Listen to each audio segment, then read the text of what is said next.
Dear Congressman Whipple, please come with me on a journey that I call Last Saturday. It was a typical Saturday, running kids around, relaxing, and trying to be a positive influence on my children.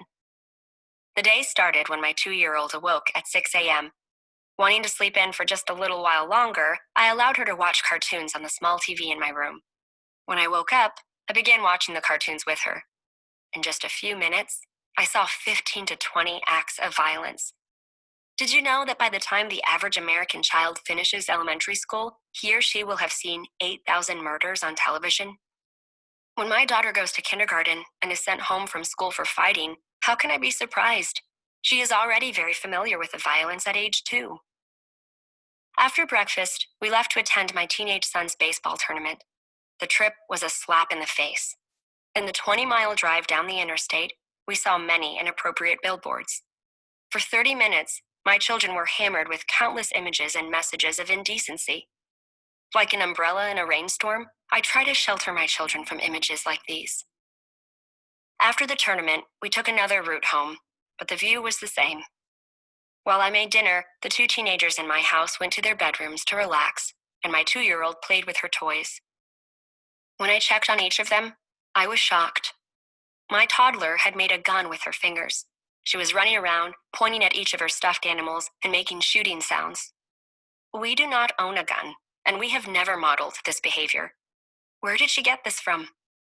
When I went into my 13-year-old son's room, he was on the computer playing a game.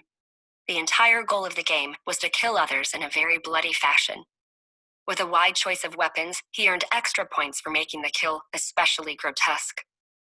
While I was sitting there, an inappropriate advertisement flashed on the screen. Quick as lightning, he closed it. I am not sure he would have closed it if I had not been in the room. After asking him to turn off the computer, I went into my 16-year-old daughter's room.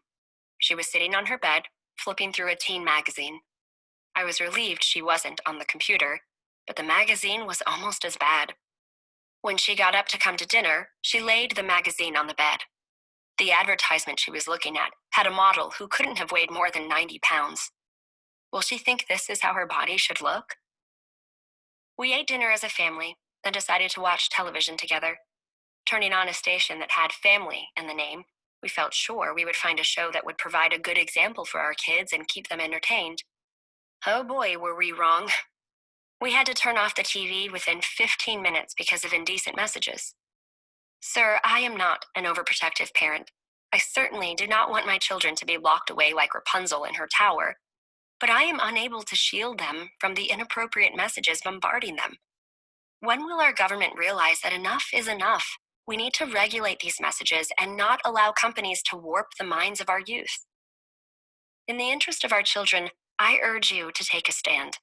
They need your voice in Congress to help shield them from the indecency plaguing today's media. Respectfully, Nora Thompson.